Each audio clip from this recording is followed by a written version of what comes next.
नमस्कार विद्यार्थी मित्रांनो, तुम्हा सर्वांचं खूप खूप स्वागत. आपण जॉमेट्रीचा भाग या ठिकाणी बघत आहोत. जॉमेट्रीमध्ये पहिला जो चॅप्टर आहे तो आहे आपला सिमिलॅरिटी. हा चॅप्टर आपण अतिशय चांगल्या पद्धतीने बघणार आहोत. याच्यामध्ये आपला आता प्रॅक्टिस सेट 1.1 जॉमेट्रीचा चाललेला आहे. विद्यार्थी मित्रांनो, अल्जेब्राचं सेक्शन, जॉमेट्रीचं सेक्शन हे दोन्ही सेक्शन तुम्हाला एक साथ बघायचे आहेत. कधी हा भाग बघायचा आहे, कधी तो भाग बघायचा आहे. तुम्हाला जसं अभ्यासाला सोपं वाटेल त्या पद्धतीने तुम्ही दोन्ही भाग अभ्यास करू शकता. आपण इंट्रोडक्शनचा भाग आपण सिमिलॅरिटीचा बघितला, त्याच्यानंतर बरेचसे थेरम याच्यामधले आपण पाहिलेले आहेत. आता आपण एक एक प्रश्न प्रॅक्टिस सेटचा बघूयात. विद्यार्थी मित्रांनो, आपण ज्या प्रकारे अल्जेब्रामध्ये अभ्यास करत आहोत, ज्या प्रकारे आपण त्या ठिकाणी एक प्रश्न बघतो, त्याच्यानंतर त्याचं सोल्युशन बघतो, स्टेप बघतो, अशाच पद्धतीने आपल्याला त्याच्या स्टेप आपण सोडवतो. अशाच पद्धतीने आपल्याला जॉमेट्रीमध्ये देखील एक एक प्रश्न पाहायचा आहे, त्या प्रश्नाचा अर्थ समजून घ्यायचा आहे, त्या प्रश्नाच्या डायग्राम कशा आहेत, त्याच्या डायग्रामचा अर्थ काय होतो आणि सोल्युशन कशा पद्धतीने लिहायचं आहे, हा सर्व भाग आपण एक स्टेप बाय स्टेप बघणार आहोत. तुम्हाला जर एखादी गोष्ट कळाली नाही तर तुम्हा सर्वांना आपला नियम माहितीच आहे. योगेश सरांच्या क्लासमध्ये जर एखादी गोष्ट कळाली नाही तर थोडंसं पाठीमागे यायचं, परत एकदा बघायचं. पण माझी गॅरंटी सर्वांना हीच आहे की तुम्ही थोडं जरी बघितलात किंवा तुम्ही व्यवस्थित बघितलात तर 100% तुम्हाला हा सर्व जो काही भाग या ठिकाणी शिकवला जातोय तो कळेल. तर चला विद्यार्थी मित्रांनो, तुम्ही सर्वजण रेडी राहा. आपण या ठिकाणी आपल्या जॉमेट्रीचा प्रॅक्टिस सेट 1.1 आपण स्टार्ट करूयात. विद्यार्थी मित्रांनो, सर्वांनी कॉन्सन्ट्रेशन करायचंय. जॉमेट्रीमध्ये फिगर काढणं खूप महत्त्वाचं असतं. काही वेळेला प्रश्नांमध्येच फिगर असते, काही वेळेला आपल्याला काढावी लागते. तर या दोन्ही बाबी आपल्याला या ठिकाणी समजून घ्यायच्यात. विद्यार्थी मित्रांनो, सर्वांनी या ठिकाणी लक्ष द्या. सिमिलॅरिटी चॅप्टर आहे, चॅप्टर नंबर पहिला सिमिलॅरिटी. याच्यामध्ये आपला प्रॅक्टिस सेट 1.1 आपला चाललाय. Practice set 1.1 chapter similarity. लक्ष द्या विद्यार्थी मित्रांनो. यामध्ये पहिला प्रश्न आहे, base of triangle is 9 and height is 5. काय म्हणले? Base of triangle is 9 and height is 5. Base of another triangle is 10 and height is 6. या ठिकाणी एक ट्रायंगल दिलाय, त्याचा बेस आहे 9 आणि त्याची हाईट आहे 5. एक दुसरा एक ट्रायंगल दिलाय. पोरांनो लक्ष द्या, एक पहिला ट्रायंगल आहे, त्याचा बेस आहे 9, दुसरा त्याची हाईट आहे 5 आणि दुसरा एक ट्रायंगल आहे, अनदर ट्रायंगल, म्हणजे दोन ट्रायंगल होते तिथं, त्याची बेस आणि हाईट दिली आणि दुसऱ्या ट्रायंगलची 10 बेस आहे आणि हाईट किती आहे 6. आपल्याला काय काढायचं बेटा? Find the ratio of areas of this triangles. आपल्याला या ट्रायंगलचे, म्हणजे दोन ट्रायंगल आहेत बरोबर आहे, त्याचे रेशो काढायचे. रेशो म्हणजे काय? पहिला ट्रायंगल, दुसरा ट्रायंगल, पहिला ट्रायंगल, दुसरा ट्रायंगल, अपॉन मध्ये आपण रेशो घेतो. A1 जर आपण पहिल्या ट्रायंगलला A1 म्हणलं आणि दुसऱ्याला A2 म्हणलं तर A1 अपॉन A2 याचा हे रेशो काढायचा आहे आपल्याला. कळालं सर्वांना? लक्ष द्या. काय म्हणलं या ठिकाणी? आपला पहिलाच प्रश्न आहे. आपण म्हणूयात, let base and height and area of the first triangle B. काय होतो? पहिल्या ट्रायंगलचा base height, let the base height and area of first triangle B. पहिल्यांचा B1, H1 हाईट आणि एरिया A1 रिस्पेक्टिव्हली. बाबा रे लक्ष दे, पहिल्या ट्रायंगलचा बेस, हाईट आणि एरियाला आपण काय म्हणलं? B1, H1 आणि या ठिकाणी A1. त्याच प्रकारे late the base height of area of second triangle. बाबा रे, सेकंड ट्रायंगल साठी मी म्हणलं, ज्यावेळेस पहिल्यासाठी मी B1, H1, A1 म्हणलं होतं, आता या ठिकाणी मी म्हणतोय B2, H2, A2. कळलं पोरांनो? B2, H2, A2. आता ह्याच्यानंतर मी या ठिकाणी या व्हॅल्यू ज्या आहेत विद्यार्थी मित्रांनो, या व्हॅल्यू ज्या आहेत त्या मी या ठिकाणी पुट केल्या. Therefore B1 is equal to 9. बघा B1 किती म्हणले? हा पहिल्या ट्रायंगलचा B1 9 येतो. त्याच्यामध्ये पहिल्या ट्रायंगलची हाईट आहे H1 5 येतो. B2 किती आहे बेटा? अनदर ट्रायंगलचा बेस 10 आहे, B2 10 आणि H2 किती आहे बेटा? अनदर ट्रायंगलची हाईट या ठिकाणी 6. हे आलं सगळं, हे व्यवस्थित लिहिलं या ठिकाणी. B1 H1 B2 H2. आता पुढे म्हणा the ratio of area of two triangle is equal to the, बघा काय म्हणलं इथं लक्ष द्या, the ratio of area of two triangle is equal to the ratio of product of their bases and corresponding height. आपण ज्या वेळेला पहिला थेरम बघितला होता, आपण फर्स्ट थेरम बघितला होता आपल्या पुस्तकाच्या, तुमच्या पुस्तकामध्ये, त्यावेळेला पहिला ट्रायंगल आणि दुसरा ट्रायंगल याचा रेशो काय म्हणले, the ratio of area of two triangle, the ratio of area of two triangle, बेटा the ratio of area of two triangle equal to कशासारखा असतो, is equal to the ratio of the product of their base and corresponding height is equal to the ratio of their base and height, हे आपण या ठिकाणी म्हणतो. त्याच्यामुळे आपल्याला हा पहिला देअरफॉर म्हणा A1 आणि A2 इज इक्वल टू काय होतं, पहिल्यांदा B1 करा, त्याच्यानंतर H1 करा आणि पुन्हा दुसऱ्या ह्याला म्हणजे पहिल्या एरियाचा काय होतो, पहिल्या एरिया ऑफ ट्रायंगलचा B1 H1 म्हणजे बेस आणि हाईट, आणि दुसऱ्या ह्याचा B2 H2, आणि जे इथं B1 ची व्हॅल्यू दिली आहे बेटा 9 आणि H1 ची 5 ती इथं पुट करा, 9 आणि 5, A2 ची घ्या B2 आणि H2, A2 साठी काय, हा एरिया आहे पहिल्या ट्रायंगलचा, हा एरिया आहे दुसऱ्या ट्रायंगलचा. अरे बाबा रेशो काढायचा आहे म्हणजे A1 A2 काढायचा आहे, A1 बाय A2 काढायचा आहे, हा काढायचा होता आपल्याला. मग या ठिकाणी 9 5 45 आणि हा 10 सक्की 60 आलं, बरोबर आहे, हा 45 आणि हा 60, या ठिकाणी आन्सर किती आलं, 15 त्रिक 45 आणि 15 चौक 60. अशा पद्धतीने विद्यार्थी मित्रांनो A1 A2 3/4 आला. याच्यामध्ये फक्त आपल्याला दोन ट्रायंगल आहेत लक्षात आलं पाहिजे, याच्यामध्ये आपल्याला दोन ट्रायंगल आहेत लक्षात आलं पाहिजे. पहिल्यांदा B1 मानलं B2 मानलं, दुसऱ्या ट्रायंगलच्या ह्याला बेसला B2 मानलं H2 मानलं, आणि A1 आणि A2 ह्याचा रेशो काढला, A1 A2, हा A1 साठी B1 आणि H1 लिहिलं, A2 साठी B2 H2 लिहिलं. बाबा रे हे कशावरून लिहिलं, थेरम होता आपल्याला. थेरम म्हणजे नियम असतात बघा रे, जॉमेट्री मध्ये काही थेरम महत्वाचे आहेत ते लक्षातच ठेवायचे. अरे बाबा the ratio of area of two triangle काय होतं, the ratio of area of two triangle is equal to the product of their base and height. The ratio of area of two triangle, the ratio of area of two triangle, the ratio of area of two triangle is equal to the product of their base and height corresponding, बरोबर आहे, product of their base and height corresponding. हे लक्षात घे, मी काय म्हणतोय त्या शब्दाकडे लक्षात घे, परत परत या ठिकाणी ऑब्झर्व कर. 100% नाही कळाल्यावर मला बोल, 100% कळेल. तुझं डोकं जे आहे, तुझं थोबाड जे आहे ते इथं असं फळ्याकडे लागलं पाहिजे. सर्वांनी बघा इकडे बेटा काय लिहिलंय ते व्यवस्थित लिहून घ्या आणि बघा, कळतं सर्वांना. अजून एकदा पॉज करून वाटलंच तर तुम्ही बघू शकता. बेटा कळलं का सर्वांना, आपलं पहिलं एक्झाम्पल झालं. आता याच्यानंतर आपल्याला सेकंड बघायचंय. पुढचं काय रे बेटा, आता या ठिकाणी इथं हिने फिगर दिली आहे. इन फिगर 1 पॉइंट, हे फिगर नंबर आहे, BC perpendicular to AB.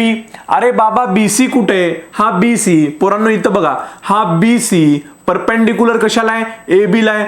AB ला परपेंडिक्युलर, अरे काही लोकांना परपेंडिक्युलर कळत नाही. परपेंडिक्युलर अरे परपेंडिक्युलर म्हणजे 90 डिग्री करतो. हा जो सिम्बॉल असतो बेटा याला म्हणतात 90 डिग्रीचा सिम्बॉल, याला म्हणतात 90 डिग्रीचा. हा CB जो आहे, हा CB ह्या AB ला असा परपेंडिक्युलर करतो. त्याच्यामुळे इथं काय दिलंय, हा CB म्हणजे त्याला उलट आपण असं वाचलं BC, हा CB ला वाचण्याऐवजी असं BC वाचा. BC परपेंडिक्युलर, याला म्हणतात परपेंडिक्युलर. कशाला परपेंडिक्युलर आहे, कशाला परपेंडिक्युलर आहे, बेसला. कोणता बेस आहे, AB ला. सर इथं दिलंय. पुढे काय बेटा, AD परपेंडिक्युलर, ह्याला म्हणा perpendicular, AD perpendicular AB. Sir AD कुठे, सर AD हा आहे बघा, AD आहे. हा कशाला परपेंडिक्युलर आहे, म्हणजे 90 डिग्री करतो. कशाला, AB ला, AB या बेसला. ठीक आहे सर, कळलं. पुन्हा काय सर, इथे दिलंय BC इज इक्वल टू 4 आणि AD is equal to 8. Sir BC is equal to 4, BC is equal to 4 आणि AD इज इक्वल टू 8. हा 4 आहे, हा AD 8 आहे. मग या ठिकाणी त्यांनी काय म्हणलंय आपल्याला, फाइंड काय म्हणलंय बेटा, area of triangle ABC. Area माझ्याकडे बघा, आता माझ्या बोटांकडे लक्ष द्यायचं बघा. प्रत्येक वेळेस आपल्याला जॉमेट्रीला डायग्राम खूप महत्वाचे आहेत. काय म्हणलंय तिने, फाइंड काय काढा, area of triangle ABC upon area of triangle ADB. Area of triangle ABC upon ADB ABC ADB area of triangle ABC area of triangle ADB. चला आता हे काढायचंय, तर कसं काढायचं बेटा, सोल्युशन म्हणा. त्यांनी काय दिले, BC दिले, BC is equal to 4, AD is equal to 8, जे आहे त्याला आपण गिवन म्हणलं. अरे बाबा आपल्याला हे काढायचंय, तर त्याच्यामध्ये जे तिने दिलंय ते लिहा. BC इज इक्वल टू 4 आणि AD इज इक्वल टू 8. आपण लिहा आता ABC triangle ABC and ADB. Triangle कोणता ट्रायंगल काढायचा होता आपल्याला, हाच ABC ट्रायंगल ABC. ह्या मधल्या ह्याला ट्रायंगल म्हणतात, ह्याला A म्हणतात बेटा. ह्याला ट्रायंगल म्हणतात आणि ह्याला A म्हणतात. ट्रायंगल ABC आणि triangle ADB. Triangle ABC triangle ABC and triangle ADB have same base. अरे मला सांग, पुरा लक्ष दे फिगर मध्ये, हे ट्रायंगल ABC आणि ट्रायंगल ADB, याला हा जो AB आहे हा कॉमन बेस आहे बेटा ह्या दोन्ही ट्रायंगल साठी. हा कसा आहे बेटा, कॉमन बेस आहे. हा कसा आहे, हा कॉमन बेस आहे. मग या ठिकाणी एक नियम लक्षात ठेवा, area of triangle with same base. Area of triangle with same base. Area कोणता, एरिया ऑफ ट्रायंगल कोणता, ABC ADB. Area of triangle having same base. Base same कोणता बेटा, AB. बरोबर आहे, having same base AB. Area of triangle with same base are proportional to their corresponding heights. Area of triangle having same base are proportional to the corresponding heights. Are proportional to the corresponding heights. आपल्याला हे जे आहेत ABC आणि ADB ह्या दोघांचे base common आहेत, त्याच्यामुळे ते प्रपोर्शनल असतात त्यांच्या हाईटला. त्याच्यामुळे मी काय म्हणलं, या ठिकाणी हे ठेवलं मी, ज्याला मला जे काढायचंय ते ठेवलं. Area of triangle ABC area of triangle ABC upon area of triangle ADB area of triangle ADB. अरे बाबा लक्ष दे, याच्यासाठी मी लिहिलं ABC साठी BC, हाईट सेम असते बघा. Area of triangle with same base चे प्रपोर्शनल हाईट सेम असते. बरोबर आहे, area of triangle with same base are proportional to their corresponding height. मग करस्पॉन्डिंग ABC ची हाईट कोणती, BC. बघा ABC ची हाईट हे BC, जे त्यांनी इथं दिलंय BC तेच लिहिलं BC. आणि ADB साठी काय लिहिलं बेटा, ADB साठी ह्याच्यासाठी ABC साठी BC, ADB साठी AD, कारण हे दोन त्याच्या हाईट आहेत बेटा, हे हाईट आहेत. आणि त्याचा इथं आपल्याला नियम पण सांगितला, area of triangle with same base are proportional to their corresponding height. त्याच्यामुळे आपण हे जशास तसं लिहिलं आणि ह्याच्यासाठी हे लिहिलं, ह्याच्यासाठी हे लिहिलं. इथंच गिवन मध्ये BC किती आहे बेटा, 4 आहे. AD किती आहे, 8 आहे. 4 1 4, 4 2 8, 1/2. त्याच्यामुळं एरिया ऑफ ट्रायंगल ABC आणि ADB किती आला, 1/2. किती सोपा प्रश्न आहे बेटा, किती सोपा आहे. मला लक्षात घ्या बरं, एक एक स्टेप जर तुम्ही समजून घेतली, लक्षात घेतली, ऑब्झर्वेशन केलं, काहीतरी अवघड आहे का विद्यार्थी मित्रांनो, काही सुद्धा अवघड नाहीये. फोकस करा इकडं, थोडंसं 100% लक्ष द्या, कॉन्सन्ट्रेशन घ्या. मी खूप समजून सांगतोय तुम्हाला, अगदी एक एक पॉइंट मला समजून सांगायचा आहे तुम्हाला. ठीक आहे, कळलं सर्वांना. नेक्स्ट क्वेश्चन घ्या बेटा. बघा हे झाल्यानंतर आता नेक्स्ट क्वेश्चन घ्यायचा आहे आपल्याला. काय रे नेक्स्ट क्वेश्चन विद्यार्थी मित्रांनो, नेक्स्ट क्वेश्चन घ्या. नेक्स्ट क्वेश्चन घेऊयात बेटा, चला नेक्स्ट क्वेश्चन घेऊयात. चला याच्यानंतर आता हा नेक्स्ट क्वेश्चन आहे बेटा. हा नेक्स्ट क्वेश्चन आहे, काय म्हणलंय, इन ऍडजॉइनिंग फिगर दिली आहे त्यांनी. Segment PS perpendicular to segment RQ. Segment PS perpendicular to RQ. बरोबर आहे, RQ. बघा segment PS perpendicular to segment RQ. बरोबर आहे, लक्षात आलं. हा जो सेगमेंट, हा जो PS आहे, हा PS या ज्या सेगमेंटला आहे, या सेगमेंटला इथं 90 डिग्री करतो. बरोबर आहे, हा PS या RQ वरच्याच बेस वरती आहे, त्याच्यामुळे याला इथं परपेंडिक्युलर म्हणतो. ठीक आहे मला. चला इथं दिलंय सर्वांनी, PS perpendicular to segment RQ, segment QT perpendicular to PR. Segment QT कुठे गेला, QT हे बघा, हा QT परपेंडिक्युलर टू PR, हा QT परपेंडिक्युलर टू PR. अरे बाबा हा जो QT आहे हा परपेंडिक्युलर आहे हा बेसला, ह्या PR ला, या सेगमेंटला, ठीक आहे. पुन्हा if RQ is equal to 6, ह्याच्यामध्ये RQ जर 6 असेल, RQ जर 6 असेल आणि PS जर 6 असेल, PS जर 6 असेल, हा जर 6 असेल अँड PR 12 असेल, PR 12 असेल, हा PR 12 असेल, बेटा हा RQ 6, हा PS 6 आणि PR या ठिकाणी 12, तर आपल्याला या ठिकाणी QT काढायचा आहे. हा जो QT आहे आपल्याला QT इथून टाकलेला हा असा परपेंडिक्युलर Q पासून T पर्यंत जो परपेंडिक्युलर टाकलेला आहे QT, ह्या PR ला ह्या QT ची लेंथ काढायची आपल्याला. चला बेटा आला आपल्याला. आता एक एक लक्षात घ्या, एक एक मी सांगतोय ते लक्षात घ्या. RQ सोल्युशन काय म्हणलंय, RQ is equal to 6. RQ जे दिले बेटा इथं, RQ जे दिलंय ते लिहा 6 सेंटीमीटर. PS 6 सेंटीमीटर, हा जो PS आहे, हा जो PS आहे तो पण 6 सेंटीमीटर लिहा. हा जो PR आहे बेटा, हा PR 12 सेंटीमीटर लिहा. हे तिन्ही लिहिलं. त्याच्यानंतर आता सर्वांना माहिती बेटा, आपल्या सर्वांना माहिती आपल्या पहिलीचा फॉर्म्युला, आपला इनिशियलचा formula, area of triangle is equal to 1/2 into base into height. एका ट्रायंगलचा एरिया काढण्यासाठी मी कोणता फॉर्म्युला वापरतो, 1/2 into base into height, base height. आता या ठिकाणी बघ, हाच फॉर्म्युला वापरला मी, area of triangle is equal to 1/2 into base into height. हे तर बेटा RQPS हे झालं गिवन दिलेलं होतं त्यांनी, आपण हा फॉर्म्युला वापरला. एरिया ऑफ ट्रायंगल कुठला घेतला आधी, ट्रायंगल PQR,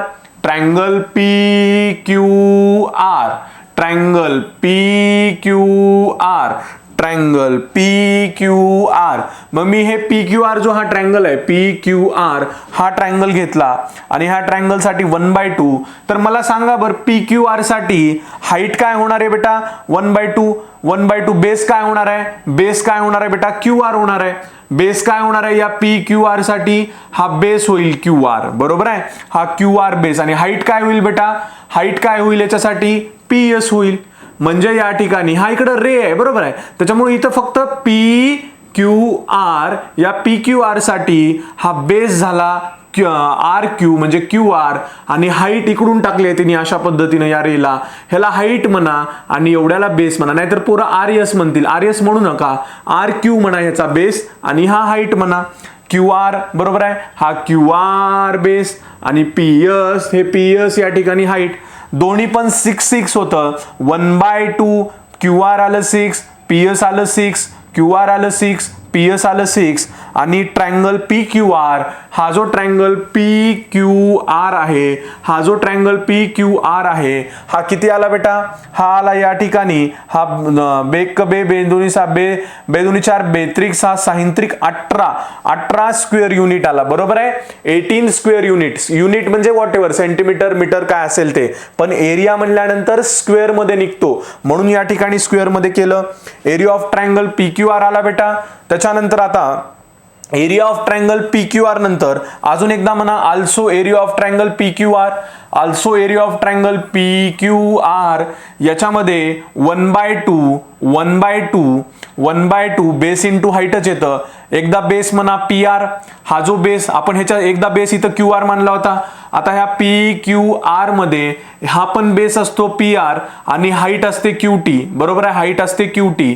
बघा 1/2 हा PR आला, हा PR ला PR लिहिला, हा PR ला PR इंटू किती आला बेटा, इंटू हा PR PQR साठीच बरं का. ह्या PQR साठी पहिल्यांदा काय केलं आपण, एरिया ऑफ ट्रायंगल PQR साठी हा PQR काढून घेतला आपण, म्हणजे QR, ह्या PQR साठी हा QR 6 मानला आणि ह्याची हाईट ही PS मानली, कारण इथं परपेंडिक्युलर झाले. पोरं म्हणतील ह्याच्यामध्ये हाईट कुठे आहे, तर ही हाईट आहे ह्याच्यासाठी, ह्या PQR साठी, ह्या PQR साठी ही हाईट माना पहिल्यांदा. पुन्हा ट्रायंगल तोच माना PQR, त्यावेळेस हाईट काय माना, QT माना आणि बेस माना PR, बरोबर आहे. त्यावेळेस एरिया ऑफ ट्रायंगल PQRच घेतला, 1/2 PR आणि Q2 base into height. PR किती आहे बेटा, हा PR 12 होता, PR2L आहे, QT काढायचं आहे आपल्याला QT, आणि एरिया ऑफ ट्रायंगल PQR तर आपल्याला इथं आलाय बघा, आपण काढलाय 18 स्क्वेअर युनिट, बरोबर आहे. 18 स्क्वेअर युनिट आपल्याला ऑलरेडी आलाय. त्यामुळे आपण काय केलं बेटा, हा 18 इथे घेतला, एरिया ऑफ ट्रायंगल 18 इथे घेतला, हे इज इक्वल टू हे 1/2 इंटू PR2L आहे, QT काढायचं आहे. त्याच्यामुळं मी इथं काय म्हणलं या ठिकाणी, हा बे हा या ठिकाणी मी काय म्हणलं, बे दोनच्या बेत्रिक 6, बेचोक 8, बेपंचदा बेसख्ख 12, या ठिकाणी 6 आलं, हे 6 आलं, हे 18 मी न्यूमरेटरला घेतले, QT इथं घेतला, 18 न्यूमरेटरला आणि 6 डिनॉमिनेटरला. हा 6 आहे बेटा डिनॉमिनेटरला, 6 1 6, 6 3 18, त्यामुळे QT आलं 3. लक्षात आलं, QT किती आलं, 3 आलं. ह्याच्यामध्ये QT किती आलं बेटा, QT 3 आलं. पहिल्यांदा एकच ट्रायंगल घ्यायचा आहे PQR, ह्याचा बेस हा माना RQ आणि हाईट माना, इथंच हाईट हे सपोज करा बरं का, म्हणजे या ठिकाणी लक्षात येणार नाही तुम्हाला, कारण हा रे आहे हा. मग या ठिकाणी RQ बेस मानला तर हा जो PS आहे, हा PS या ठिकाणी तुम्ही सरळ सरळ माना, त्याची हाईट आहे. मग त्याच ट्रायंगल मध्ये PQR मध्ये सेकंड टाइमला QT काढायचंय, PR बेस मानायचा आहे, आणि आपल्याला area of triangle PQR already इथं दिलाय, आपण काढला, आणि काढल्यानंतर हा ह्या दोन्ही, ह्या 12ला भाग घाला 6 येतं, हा 18 इथं न्यूमरेटरला, 6 डिनॉमिनेटरला, 6 ने 18ला भाग घाला 3 येतं, QT इथं बाजूला येतो, कारण QT काढायचा आहे. किती सोपं आहे मला सांगा. जॉमेट्रीला मुलं घाबरतात, अरे योगेश सर आहेत, घाबरू नको. एक एक भाग मी तुम्हाला अगदी असा परफेक्टली शिकवणार आहे. पोरांनो, तुम्हाला असं जॉमेट्री शिकताना असं उड्या मारल्या पाहिजेत, तुम्हाला असं कळलं पाहिजे, असं तुम्हाला आनंद वाटला पाहिजे की सर काय सुंदर सांगत आहेत, आम्हाला 100% कळत आहे. पाठीमागे येऊन परत एकदा बघितल्यानंतर कशी अक्कल येते आपल्याला. बघा, माणूस चुकातून घडत असतो, बरोबर आहे. एखादी आयुष्यामध्ये खूप मोठी चूक झाली आपल्याला, तर आपण परत करतो का बेटा ती चूक? करत नाही. त्याच्यामुळे तुम्ही एखादं आपल्याला वाटलं की थोडं पाठीमागे यायचं बेटा, आयुष्याच्या पाठीमागे यायचं, तसंच व्हिडिओच्या पाठीमागे यायचं आणि बघायचं काय आपल्याला चुकत आहे, काय आपलं अंडरस्टँडिंग कमी पडतंय, आणि परत एकदा बघितलं की मग तुमचे पेन ऑटोमॅटिकली चलतील. प्रॅक्टिस करायचे, रफ फिगरवर कंटिन्यू फिगर ऑब्झर्व करायचे. बेटा जॉमेट्री हा खूप सोपा आहे, अवघड काही नाहीये. थोडंसं डोक्यामध्ये शब्दरचना करता आली पाहिजे. लक्षात आलं. एक एक भारी म्हणजे किती जरी विद्यार्थी असतील तर त्या सगळ्या, कितीही येडा विद्यार्थी असेल त्या आमच्या विद्यार्थ्याला आलंच पाहिजे, असं आपण या ठिकाणी जॉमेट्री घेतोय. लक्षात आलं. आता हा प्रश्न लक्षात आला बेटा, किती छान प्रश्न होता हा. तिसरा प्रश्न लक्षात आला सर्वांना. काही अवघड होतं का बेटा याच्यात? काही सुद्धा अवघड नाहीये विद्यार्थी मित्रांनो, अतिशय सोपा आहे. बघा, एकच फॉर्म्युला हा वापरला आणि हा ट्रायंगल फक्त एकच वापरला ह्याच्यामध्ये, ठीक आहे. त्यांनी सरळ सरळ दिलं होतं. प्रश्नांचा सराव जॉमेट्रीचा केला पाहिजे. लक्षात येतं का? प्रश्नांचा सराव केल्याशिवाय आपल्याला परफेक्टली येणार नाही. परफेक्शन आपल्याला आणायचंय तर प्रश्नांचा सराव केलाच पाहिजे बेटा. कळतं का सर्वांना? चला बेटा, याच्यानंतर आता नेक्स्ट क्वेश्चन घेऊयात आपण. फोर्थ क्वेश्चन घेऊयात. फोर्थ क्वेश्चन काय रे? फोर्थ क्वेश्चन काय बेटा? फोर्थ क्वेश्चन काय बघा, फोर्थ क्वेश्चन काय आहे लक्षात घ्या रे पोरो. इन अन adjoining फिगर म्हणजे बाजूला असलेली फिगर, AP परपेंडिकुलर BC. बघा, हा AP परपेंडिकुलर बेटा, हा AP परपेंडिकुलर मग इथं 90 डिग्री देऊ शकता. AP परपेंडिकुलर BC, बरोबर आहे. AP perpendicular BC. Okay sir, पुढे सांगा. AD, आता हे जे सिम्बॉल आहे हे परपेंडिकुलरचं आहे बेटा, आणि हे जे सिम्बॉल आहे बेटा हे पॅरललचं म्हणतात. Parallel, AD parallel BC. AD हे बघा, हा AD आणि हा BC. AP हा परपेंडिकुलर आहे BC ला, AP हा परपेंडिकुलर आहे BC ला, आणि AD parallel to BC. AD parallel to BC. विद्यार्थी मित्रांनो, तुमच्या माहितीसाठी सांगतो, माझ्यासारखा एखादा जर मुलगा तुम्हाला बाजारामध्ये दिसला तर तुम्ही समजा की योगेश सरांना एक जुळा भाऊ आहे. तुम्हाला माहिती आहे का? लिटरली सांगतोय मी तुम्हाला. म्हणजे हे पॅरलल म्हणजे दोन्ही असे समान आहेत. मला एक जुळा भाऊ, आम्ही ट्विन्स आहोत. माहिती का तुम्हाला? जर तुमच्या कधी शाळेत कोणी माझ्यासारखं आलं तर जर मी असेल, म्हणजे मी सांगितलं की माझं नाव योगेश आहे, तर तुम्ही लक्षात घ्या की हे योगेश सर आहेत. लक्षात आलं? किंवा तुमच्या घरी आल्यानंतर योगेश सरच आहेत का हे लक्षात घ्या, कारण मला एक माझ्यासारखाच, आणि हे खरं सांगतोय म्हणजे शिकवत सांगण्याचा भाग असाच आहे की मला एक जुळा भाऊ आहे आणि तो सेम माझ्यासारखा दिसतो बेटा. ठीक आहे. एकदा मी त्याला कधीतरी इथं समोर उभा करेन तुमच्यासोबत, तुम्हाला कळणार देखील नाही योगेश सर शिकवत होते का माझे भाऊ शिकवत होते. ठीक आहे. चला बेटा, हे लक्षात आलं. AD आणि हा इथं आहे BC. आता पुढे काय बेटा, in an adjoining figure AP perpendicular to BC, AD parallel BC. हा AD आहे पॅरलल BC ला, ठीक आहे, BC ला. Then find area of triangle ABC. Then find area of triangle ABC.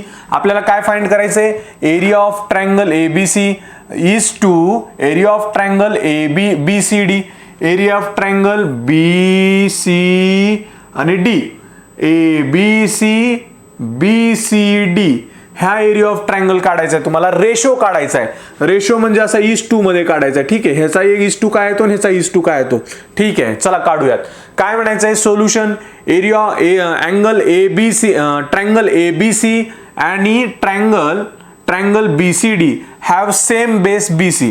आता बघा, ट्रायंगल ABC आणि ट्रायंगल BCD पोरो या ठिकाणी या ABC ट्रायंगलला आणि या BCD ट्रायंगलला सेम बेस आहे का बेटा, BCचा सेम बेस आहे का. हे बघा, हा बेस सेम आहे, हा BC सेम आहे ह्या ABC ला आणि या BCD ला, ह्या BCD ला बेटा हा BC सेम बेस आहे, ठीक आहे, हा BC सेम बेस आहे. The vertices of triangle ABC and BCD, the vertices of triangle ABC and BCD is lie on the parallel lines. ते काय होतात, lie on the parallel lines AD and BC. AD बघा, या ABC चा vertices आणि या BCD चा vertices हा 2 पॉइंट वर लाय होतो. कोणत्या, AD वर. बघा ना, हे बघा,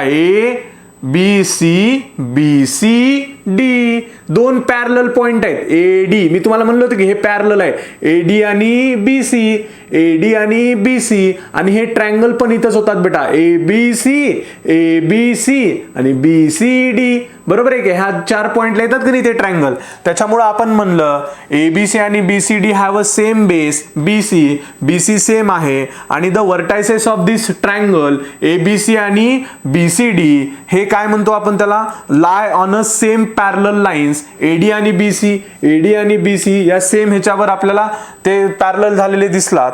the distance between parallel lines is constant. The distance between parallel lines is constant हे महत्वाचं आहे. The distance between parallel line, 2 parallel line मधला डिस्टन्स कसा असतो बेटा, मी पॅरलल म्हणजे समान असते म्हणतो, बरोबर आहे. त्याच्यामुळे कधी लक्षात घ्या, the distance between 2 parallel lines is constant. Therefore त्याच्यामुळे ट्रायंगल ABC आणि triangle BCD have equal Heights.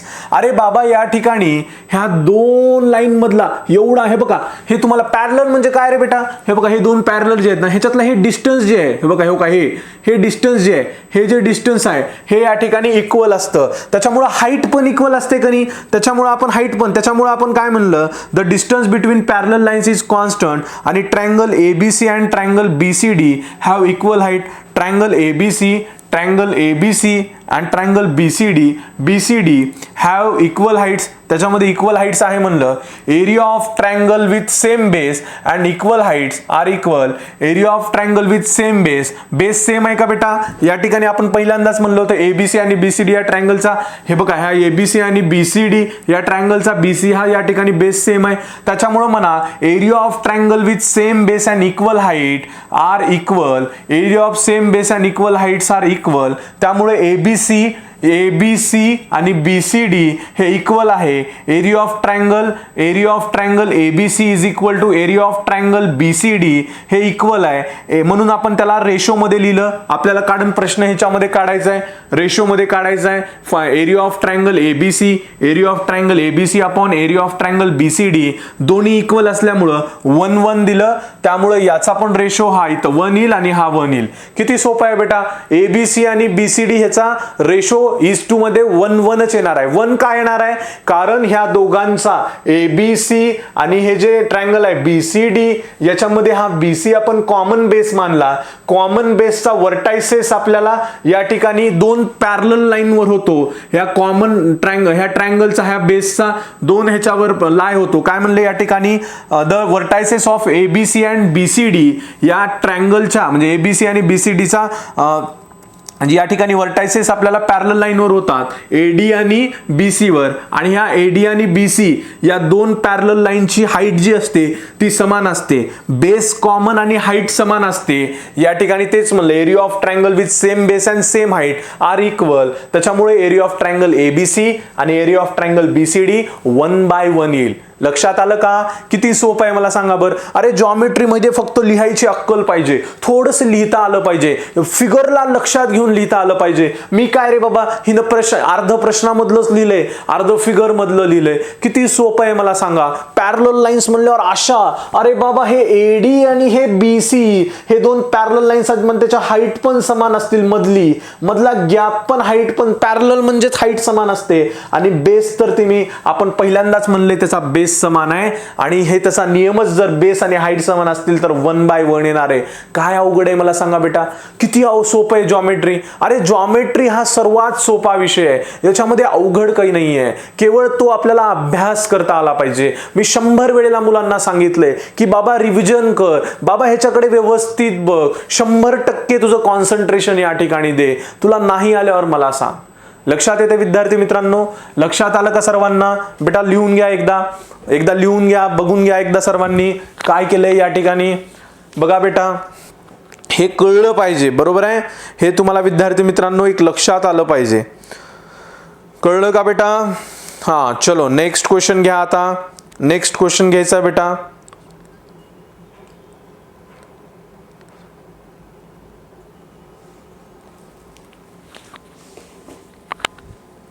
चला याच्यानंतर आपल्याला ही फिगर आहे, याचे आपल्याला काही सब क्वेश्चन दिलेले आहेत त्यांनी. काय फिगर? 5वा प्रश्न आहे ऍडजॉइनिंग फिगर. ऍडजॉइनिंग म्हणजे बाजूची फिगर. ऍडजॉइनिंग म्हणजे बाजूची फिगर. पोरं लक्षात द्या रे. Adjoining figure PQ perpendicular to BC. पोरो PQ परपेंडिकुलर टू या BC ला हा PQ परपेंडिकुलर आहे. परपेंडिकुलर म्हणजे हो काही 90 डिग्री आहे. पोरो कळालं का? कळलं. AD perpendicular to BC. हे बघा हा AD परपेंडिकुलर टू BC, हा AD परपेंडिकुलर टू BC दिला इथं एक perpendicular. Then find the following ratios. आपल्याला फॉलोइंग खालचे रेशो काढायचे आहेत. कोणते कोणते आहेत बेटा? या ठिकाणी बघा पहिला प्रतिनिधी दिलेला आहे area of triangle AB. Area of triangle ह्याला एरिया म्हणा, ह्याला मधलं जे त्रिकोण आहे त्याला ट्रायंगल म्हणा.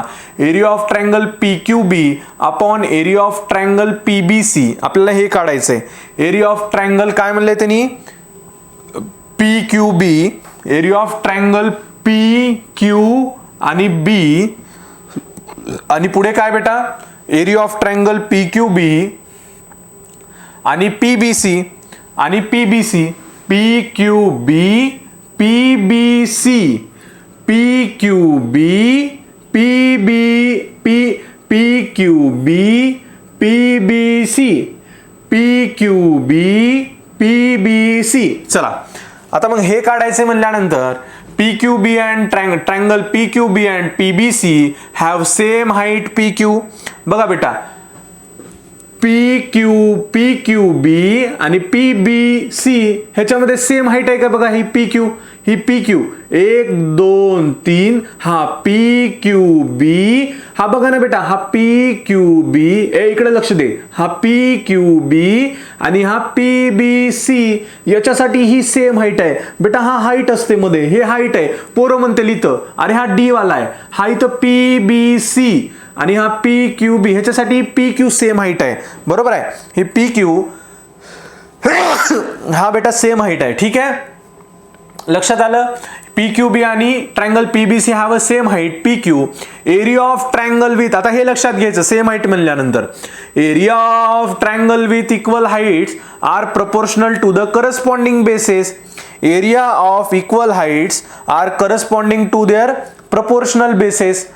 काय म्हणले मग या ठिकाणी, एरिया ऑफ ट्रायंगल QB आणि BC. एरिया ऑफ ट्रायंगल लक्षात आलं का, हा area of triangle with equal height equal होती, बरोबर आहे. ह्या दोन ह्याची हाईट इक्वल होती, PBQ आणि या ठिकाणी PBC, म्हणजे PQB आणि PBC ह्याच्यासाठी PQ सेम हाईट होती. सेम हाईट म्हणल्यानंतर या ठिकाणी equal height are proportional to the corresponding bases. QB आणि BC हे आन्सर या ठिकाणी येईल आपलं. QB आणि BC बघा, QB आणि BC हे दोन बेस त्याचे प्रोपोर्शनल आहेत. PQB साठी QB हा बेस आणि PBC साठी BC हा बेस. मग या ठिकाणी मी काय लिहिलं, area of triangle with equal heights are proportional to the corresponding bases. PQB साठी QB हा बेस, PBC साठी BC हा बेस. अरे बाबा, PQB साठी QB हा बेस आणि या PBC साठी BC हा बेस. लक्षात आलं. ह्या डायग्राम मध्ये लक्षात घ्या, बेटा, ह्या PQB ट्रायंगल साठी हा बेस इक्वल हाईट ज्यावेळेस असते दोन ट्रायंगलची त्यावेळेस करस्पॉन्डिंग बेस येतात. हा PQB साठी BQ, हा PBC साठी पूर्ण BC. कळलं सर्वांना हे कसं आलं, हे पहिलं कसं आलं कळालं, ह्याच्यामध्ये हे लिहायचं होतं फक्त. ओके, कळलं सर्वांना, व्हेरी गुड बेटा. आता ह्याच्यामध्ये दुसरा सब क्वेश्चन काय, triangle PBC upon triangle ABC. बघा काय म्हणलंय, area of triangle PBC upon area of triangle ABC. मग या ठिकाणी PBC आणि ABC साठी बघा, काय म्हणलंय, PBC आणि ABC, PBC.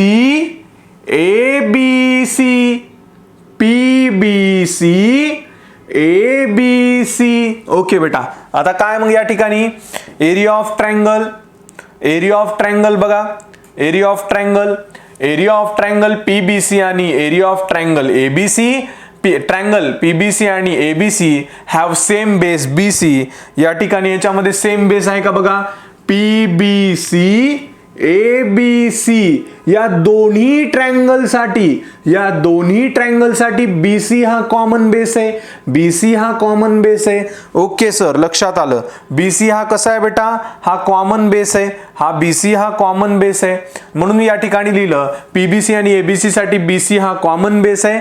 Area of triangle with same base are proportional to their corresponding heights. जर या ठिकाणी सेम बेस असला, मग अशी बेटा या ठिकाणी हाईट सेम होती, मग आपण करस्पॉन्डिंग बेस म्हणला. आता या ठिकाणी BC हा सेम आहे, म्हणून या ठिकाणी मी काय म्हणलं, करस्पॉन्डिंग हाईट धरायचं. बरोबर आहे. Area of triangle with same base जर सेम असेल तर proportional to their corresponding height. याचंच उलट, हे पहिल्याला वेळेस आपल्याला करस्पॉन्डिंग बेस इक्वल हाईट होती, आता इक्वल बेस आहे. मग या ठिकाणी इक्वल बेस असल्यानंतर त्याची हाईट घ्यायची, बरोबर आहे. म्हणून या ठिकाणी ह्या PBC साठी आणि ABC साठी PQ अपॉन AD येईल, बरोबर आहे. PQ अपॉन AD येईल. तुम्ही तुमच्या पुस्तकामध्ये बघू शकता. प्रश्नासाठी इथं डायग्राम मागे आहे, मागच्या स्लाइडवर, त्यामुळं समोर थोबाड इकडे बघायचं आणि थोबाड पुस्तकात पण ठेवायचं. एरिया ऑफ ट्रायंगल PBC साठी PQ ही हाईट आहे आणि या करस्पॉन्डिंग हाईट आहे, आणि ABC साठी AD पण ही हाईट आहे. तुम्ही त्या ट्रायंगल मध्ये ह्या PBCच्या जाऊन बघू शकता. PQ आणि हा ABC ही हाईट आहे बेटा. लक्षात आलं ह्या सर्वांना. जर या ठिकाणी सेम बेस असतील, सर इक्वल हाईट असतील तर करस्पॉन्डिंग बेसेस, इक्वल बेस असतील तर करस्पॉन्डिंग हाईट, हे लक्षात घे. अरे पोरा, हे पहिला प्रश्न झाला. दुसरा प्रश्न झाला, एकाच डायग्रामवर आपण घेतोय, एकाच डायग्रामच्या बेसवर घेतोय आपण. लक्षात आलं का पोरो? चला, याच्यानंतर आता तिसरा क्वेश्चन. पोरांनो बघा, तिसरा क्वेश्चन काय सांगितलं इथं. ए पोरा, लक्ष दे रे. एरिया ऑफ ट्रायंगल ABC प्रत्येकाचा रेशो आहे, बरोबर आहे. अपॉन मध्ये रेशो काय येतो ते सांगायचं. एरिया ऑफ ट्रायंगल ABC आणि ADC, area of triangle ABC आणि ADC, area of triangle ABC आणि ADC, ABC, ADC, ABC, ADC, ABC, ADC. पोरं सांगा बरं एबीसी आणि एबीसी आणि एडीसी ला, मग या ठिकाणी मी काय म्हणलं एबीसी आणि एडीसी ला, एबीसी आणि ADC have same height AD, ह्याच्यामध्ये सेम हाईट दिसते का रे बेटा? हे बघा ह्या एबीसी साठी ह्या मोठ्या ट्रायंगल साठी ही एडी हाईट आहे आणि ह्या एडीसी साठी बेटा ही पण हाईट आहे त्याच्यासाठी, बरोबर आहे. एडीसी साठी एडी हाईट, एबीसी साठी एडी हाईट, त्याच्यामुळे आपण हाईट समान आहे म्हणतोय. इक्वल हाईटला काय म्हणायचं मग? करस्पॉन्डिंग बेसिस घ्यायचं. चला घ्या बेटा करस्पॉन्डिंग बेसिस घ्या. म्हणा इथं सेम हाईट म्हणल्यानंतर area of triangle with equal heights are proportional to their corresponding bases. आता equal height होती म्हणून are proportional to the corresponding bases. corresponding कुठले बेसिस आहेत? ABC ला BC आणि ADC ला DC. बघा बेटा ABC ला या ABC ला टोटल BC हा बेस आणि ADC ला बेस आहे DC. बरोबर आहे का? कळलं का मला सांगा बरं. याच्यामध्ये काही अवघड होतं का पोरांनो? लक्षात घ्याल का?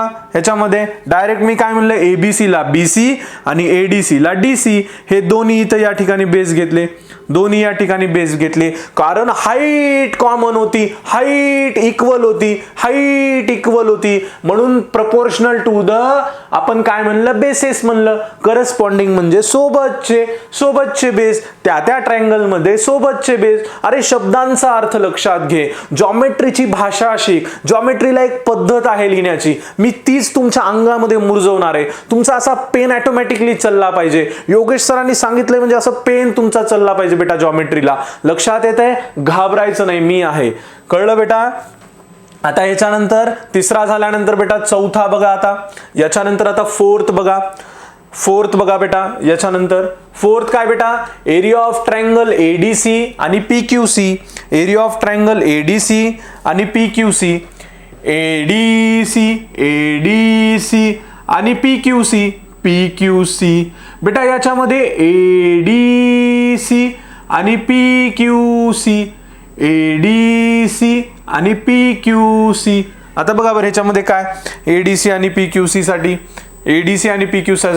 Ratio of area of two triangles is equal to the ratio of their bases. बघा एडीसी आणि पीक्यूसी साठी काय ratio of area of two triangles. हे टू ट्रायंगल आहेत एडीसी आणि पीक्यूसी, तर त्याचं काय येतंय? Ratio of area of two triangles. Two ट्रायंगलचे ratio is equal to the ratio of the product of their base and corresponding height. Ratio of product of their base and corresponding height. Ratio of area of two triangle. आपल्याला ह्या area विचारलेत, area of triangle ADC आणि PQC सांगा. तर याच्यामध्ये base आणि हाईटचा आपल्याला हे करायचं आहे. ठीक आहे, लक्षात येतंय? एडीसी या ठिकाणी तिने जे ह्याच्यामध्ये विचारलेला आहे प्रश्न डायग्राम मध्ये तुम्ही बघा तुमच्या ह्याच्यामध्ये, मी या ठिकाणी समजून सांगतो. त्यांनी काय सांगितलंय? रेशो ऑफ एडीसी आणि एपीक्यूसी. तर त्याच्यासाठी ratio of area of two triangle ह्या दोघांचा, पहिला ट्रायंगल दुसरा ट्रायंगल, याचा रेशो म्हणजे upon ratio of area of triangle ADC आणि PQC is equal to the ratio of product of their base and corresponding height. ADC साठी DC into AD, ADC साठी DC into AD. बघा ADC साठी DC into AD, ADC साठी DC base आणि AD height. ADC साठी DC base AD height. चला लिहिलं आपण त्या ठिकाणी डीसी. बरोबर आहे? या ठिकाणी मी काय लिहिलं? डीसी बेस लिहिला, एडी हाईट लिहिलं. पीक्यूसी साठी क्यूसी बेस लिहिला, पीक्यू हाईट लिहिलं. पीक्यूसी साठी क्यूसी बेस लिहिला, पीक्यू हाईट लिहिलं. कळलं सर्वांना? या ठिकाणी कशा पद्धतीने केलं हे या ठिकाणी हा सगळे थेरमचा पार्ट आहे बेटा. थेरम म्हणजे नियम असतात. पाठ करू नका जॉमेट्री जर पाठ केलं तर आयुष्याची वाट लागेल बेटा. जॉमेट्री पाठ करू नका. तुम्हाला नाही समजलं तर परत एकदा बघा. 10 वेळेस मी इंट्रोडक्शनचे व्हिडिओ तुम्हाला असं 100 वेळेस तुम्ही बघितले पाहिजेत. मी 10 वेळेस जरी म्हणत असेल तर 100 वेळेस जो बघतो तो खरा यशस्वी होतो बेटा. मी खूप जीव तोडून तुम्हाला सांगतोय हे परत बघायचंय, प्रॅक्टिस करायचे, सराव करायचा आहे. थेरम लक्षात ठेवायचेत, नियम लक्षात ठेवायचेत. लक्षात आलं का? तर हा सराव जेव्हा तुम्ही कराल बेटा, डायग्रामकडे ऑब्झर्व जेव्हा कराल, त्यावेळेस 100% प्रत्येक गोष्ट येणार आहे. लक्षात आलं सर्वांना विद्यार्थी मित्रांनो? आपण हा प्रॅक्टिस सेट जॉमेट्रीचा 1.1 या ठिकाणी घेतला. याच्यानंतर आपल्याला 1.2 हा प्रॅक्टिस सेट बघायचा आहे. आपण थांबूयात विद्यार्थी मित्रांनो, आपण नंतर प्रॅक्टिस सेट 1.2 या ठिकाणी बघूयात. धन्यवाद. Thank you so much.